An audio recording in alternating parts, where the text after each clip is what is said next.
Derrick, o el rastrillo. Durante el verano de 2003, los acontecimientos en el noreste de Estados Unidos que involucran una extraña criatura, parecida a la humana, despertó el interés de los medios de comunicación locales. Breve, antes de un apagón aparente fue promulgada. Hay poca información o ninguna, se dejó intacto, como las cuentas más en línea y escritos de la criatura fueron destruidas misteriosamente. Centrada principalmente en la zona rural del estado de Nueva York y una vez que se encuentra en Idaho, autoproclamados testigos contaron historias de sus encuentros con una criatura de origen desconocido. Las emociones van desde niveles extremadamente traumáticos de miedo y malestar, a un sentido casi infantil de la alegría y la curiosidad. Mientras que las versiones publicadas ya no son de la historia, los recuerdos se mantuvieron poderosos. Varios de los involucrados comenzaron a buscar respuestas en ese año. A principios de 2006, la colaboración se había acumulado casi 2 docenas de documentos que datan entre el siglo XII y hoy en día, situados en 4 continentes.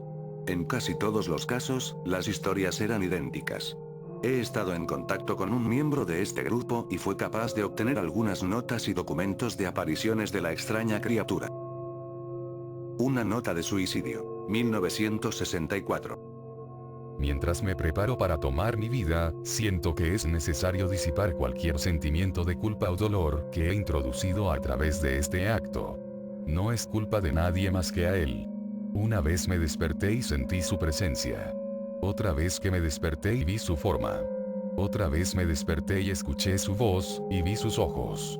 No puedo dormir sin que me aterre lo que podría pasar la próxima vez al despertar. No puedo despertar nunca más. Adiós. Encontrada en la misma caja de madera, donde había 2 sobres vacíos dirigidos a William y Rose, y una carta suelta personal sin sobre. Querida Linnie, he rezado por ti. Él ha dicho tu nombre. Una entrada de diario, traducida del español, 1880. Tengo la experiencia del mayor terror. He experimentado el mayor terror. Veo sus ojos cuando cierro los míos. Son huecos. Negros. Me miraron y me atravesaron. Sus manos mojadas. No puedo dormir. Su voz es simplemente horrenda. Un navegante, registro, 1691, vino a mí en mi sueño. Desde los pies de mi cama sentí una sensación. Se llevó todo. Tenemos que volver a Inglaterra. No vamos a volver aquí otra vez, él lo ha pedido. De un testigo, 2006. Hace 3 años, yo acababa de regresar de un viaje a Cataratas del Niágara con mi familia para el 4 de julio. Todos estábamos muy cansados después de un largo día de conducir, por lo que mi esposo y yo pusimos a los niños en la cama y lo llamó una noche. A eso de las 4 am, me desperté pensando que mi esposo se había levantado para ir al baño. Usé ese momento para robar a las sábanas, solo para despertar a mi marido en el proceso. Me disculpé y le pregunté que si él se había levantado. Cuando se volvió hacia mí, él abrió la boca y sacó los pies del extremo de la cama tan rápido su rodilla casi me tiró. Entonces me agarró y no dijo nada. Después de adaptarme a la oscuridad por unos segundos, fui capaz de ver lo que causó la reacción extraña. A los pies de la cama, sentado y de espaldas a nosotros, había lo que parecía ser un hombre desnudo, o un gran perro sin pelo de algún tipo. Su posición corporal era inquietante y poco natural, como si hubiera sido golpeado por un coche o algo así. Por alguna razón, no me asusté, más me preocupaba su condición. En este punto, yo pensaba que teníamos que ayudarle. Mi marido estaba mirando por encima de su brazo y la rodilla, enclavado en la posición fetal, de vez en cuando mirando a mí antes de regresar a la criatura. En una ráfaga de movimiento, la criatura rodó por el lado de la cama y se arrastró rápidamente en una especie de agitado y extraño movimiento a lo largo de la cama hasta que estaba a menos de un palmo de la cara de mi marido. La criatura estuvo completamente en silencio durante unos 30 segundos, o probablemente más cercano a 5, parecía mucho más, solo mirando a mi marido. La criatura entonces puso su mano en su rodilla y corrió al pasillo, que conduce a los cuartos de los niños. Grité y corrí hacia el interruptor de luz, planeando ir a detenerlo antes de que dañara a mis hijos. Cuando llegué al pasillo, la luz de la habitación era suficiente para verlo agachado y encorvado sobre unos 20 metros de distancia. Se dio la vuelta y miró directamente a mí, cubierto de sangre. Encendí la luz y vi a mi hija Clara. La criatura corrió por las escaleras mientras mi esposo y yo corrimos para ayudar a nuestra hija. Ella estaba muy mal herida y solo habló una vez más en su corta vida. Ella dijo: "Él es el rastrillo". Mi marido conducía su auto cerca de un lago de noche. Mientras se apresuraba a llevarla al hospital, hubo un accidente automovilístico. Ninguno de los dos sobrevivió. Al ser una ciudad pequeña, tiene alrededor noticia con bastante rapidez. La policía estaba atento al principio, y el diario local tomó mucho interés también.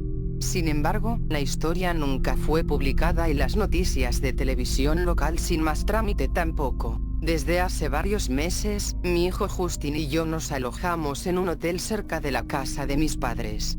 Después decidimos volver a casa. Empecé a buscar respuestas a mí misma. Finalmente he localizado un hombre en el pueblo de al lado que tenía una historia similar. Nos pusimos en contacto y empezamos a hablar de nuestras experiencias. Sabía de otras 2 personas en Nueva York que habían visto a la criatura que ahora se conoce como el rastrillo. Nos tomó los 4 alrededor de 2 años completos de búsqueda en internet y la escritura para llegar a una pequeña colección de registros del rastrillo. Ninguno de ellos dio ningún detalle, la historia o el seguimiento. Una revista tenía una entrada que implica a la criatura en sus primeras 3 páginas, y nunca lo volvió a mencionar. Registro de un marinero no explicaba nada del encuentro, diciendo solo que se les dijo que se fuera por el rastrillo. Esa fue la última entrada en el registro. Hubo, sin embargo, muchos casos en que la visita de la criatura era una de una serie de visitas a la misma persona. Varias personas también mencionó que él habla, mi hija incluida. Esto nos llevó a preguntarnos si el rastrillo había visitado ninguno de nosotros antes de nuestro último encuentro. He creado un grabador digital cerca de mi cama y lo dejaron correr toda la noche, todas las noches, durante 2 semanas. Yo sería tediosamente escaneada a través de los sonidos de mí dando vueltas en mi cama cada día cuando me desperté. Al final de la segunda semana, yo estaba acostumbrado al sonido ocasional de sueño mientras desdibujando a través de la grabación a 8 veces la velocidad normal. Esto todavía tardó casi 1 hora todos los días. En el primer día de la tercera semana, me pareció oír algo diferente. Lo que encontré fue una voz chillona. Era el rastrillo. No puedo escuchar el tiempo suficiente para empezar a transcribirlo. No he dejado que nadie la escuche todavía. Todo lo que sé es que he oído antes, y ahora creo que habló cuando estaba sentado frente a mi esposo. Yo no recuerdo haber escuchado nada en ese momento, pero por alguna razón, la voz en la grabadora inmediatamente me lleva de vuelta a ese momento. Los pensamientos que deben haber pasado por la cabeza de mi hija me ponen muy molesta. No he visto el rastrillo desde que arruinó mi vida, pero sé que él ha estado en mi habitación mientras yo dormía. Me conoce y temo que una noche me despertaré para verlo mirándome. Anónimo. Vaya, qué historia tan tétrica. Supongo que ninguno de nosotros dormirá bien esta noche. Bueno, hasta aquí el video, suscríbete si te gustó, y nos vemos hasta la próxima.